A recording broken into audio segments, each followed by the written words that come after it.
Welcome back to some new r/malicious compliance stories, where people comply to the letter, but not the spirit of a request.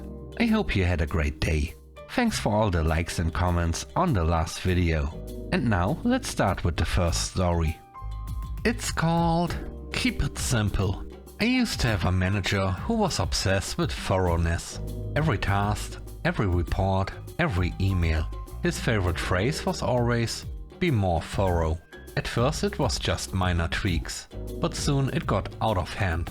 He started rejecting reports for not having enough detail, even when the numbers were completely self-explanatory.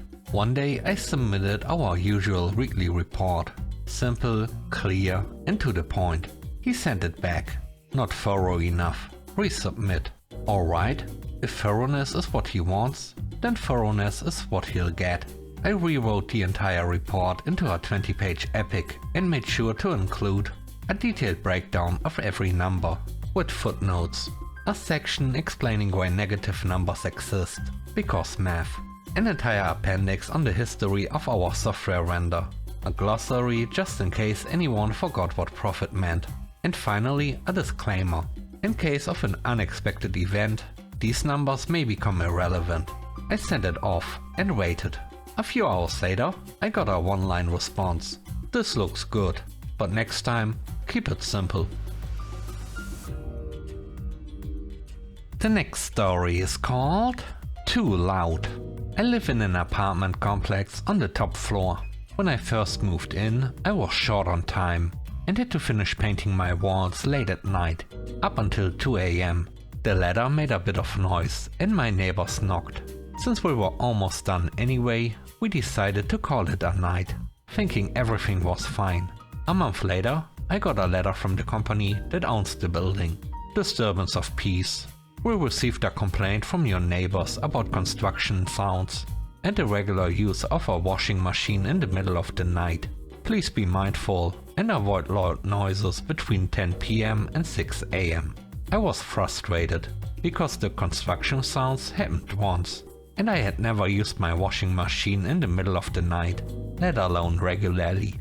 But I didn't want to start an argument with the company or my neighbors, so I figured I'd ignore it, since I wasn't doing anything wrong anyway, and only respond if there was another complaint. Fast forward a few weeks.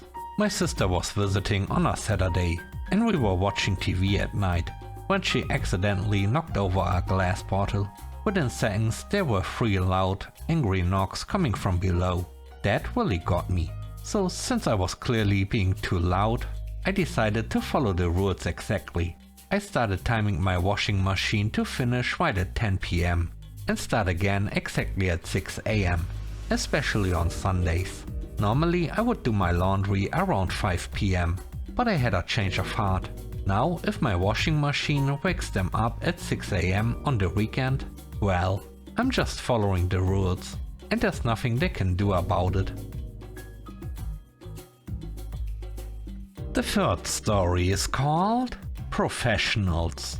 About a decade ago, I worked for a well-known company, doing electrostatic powder coating on semi-reels. The general manager, who was actually a great boss, brought in a trainer to help fine-tune my technique. After a week of adjustments, my quality improved significantly, and I was able to paint about 5 to 10 more reels per day. I was now averaging anywhere from 50 to 65 reels daily.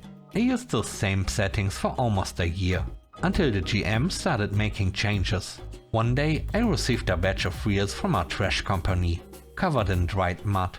Not the first time, and definitely not the last. I knocked off as much as I could before stripping them, and did my best to blow off any remaining dust. Still, some spots were missed, and I ended up with tiny holes on the edges of the rims. That day, the GM came by to check the paint inventory. What's with all the holes on the edges of these wheels? It's from dirt.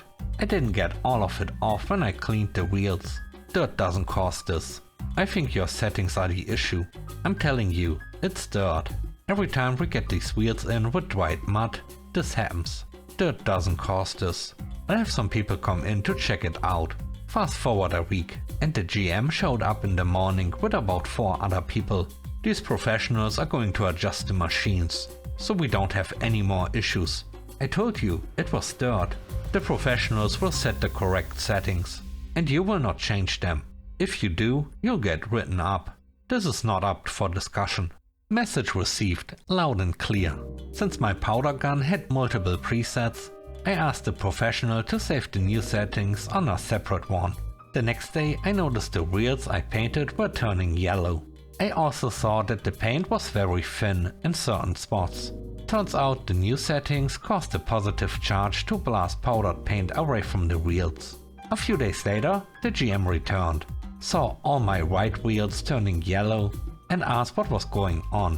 Why is everything coming out yellow? The oven is set too high. Why didn't you change it? That's over 100 wheels that need to be redone. I was told not to change the settings the professional set, so I didn't touch anything. He walked over, adjusted the oven temperature and told me to leave it. A week later I was called into the office. One of our biggest customers complained that their wheels were rusting within a couple of weeks. We delivered over 150 wheels to them every week.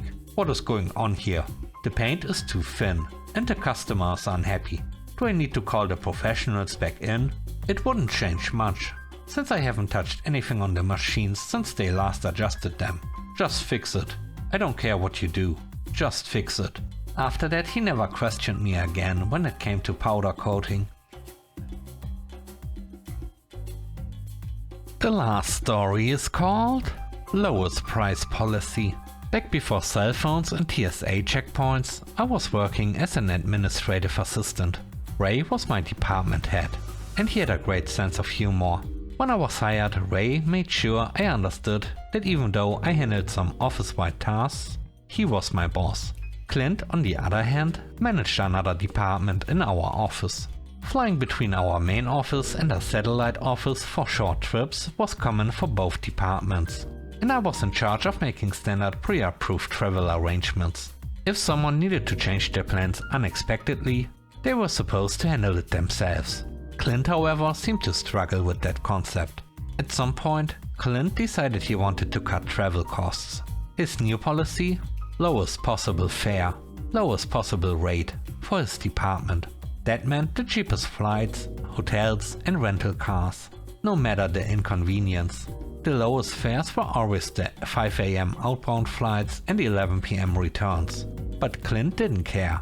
A few weeks into this policy, Clint had a trip to the satellite office for in-person meetings. Game on. Lowest possible fare, lowest possible rate. He left on the 5 AM flight. Unfortunately for Clint, the lowest rate rental car company didn't have cars available at the airport. He had to take a shuttle to their off-site location, but the shuttle didn't start running until 8 AM, when his first meeting was scheduled to start. The client refused to reschedule that day, but agreed to meet the next morning. Clint then realized he either had to fly home and back or get a hotel room. He chose the hotel and of course called me. One lowest possible rate room coming up. Unsurprisingly, it didn't have the security features he was used to. According to his complaints, it did have some little multi-legged roommates. The next morning Clint headed out, in the previous day's suit, only to discover that his rental car had been broken into overnight. The police took their time arriving, and by the time they were done, Clint had missed his meeting again. Somehow he convinced the client to reschedule one more time. He decided to fly home and back the next day. Of course, I was kind enough to remember the lowest possible fare rule. So he was booked on the 11 PM flight home and the 5 AM return, even though his meeting was at midday. This time the lowest rate rental car was at the airport, so at least he got to skip the shuttle. You can't win them all. By this point, Clint's lowest possible policy had already cost the company at least double what a normal trip would have, plus all the time I spent calling hotels, motels and car rental companies. The next day, Clint made it to his meeting. I don't know when he realized he didn't want the lowest possible fare return flight at 11 PM, but I do know that he somehow figured out how to change that himself. The next time I saw Clint, he tried to fire me. Too bad I worked for Ray, who not only knew about the whole situation, but also found it hilarious. Clint was not happy, but there wasn't anything he could do. The company would back Ray, and Ray was backing me. Clint did change the hotel rate policy after his experience, but he refused to rescind the lowest fare, lowest rental rate rule. That is, until accounting let slip that Clint had figured out how to book himself on the more expensive earlier flights with upgraded seats. Soon his entire department started missing their 5 AM flights and accidentally rebooking for the pricier 8 AM flights, which somehow only had upgraded seats available. Rental-car reservations were mysteriously missed, leading to last-minute, more expensive rentals. Meetings that were once held in the office were now only available after hours, so clients were taken to dinner. Since those dinners included alcohol, hotel stays and more upscale locations became necessary. And of course, return flights were scheduled for the next day. Less than a month later, all the lowest price policies were scrapped. I was allowed to book normally again.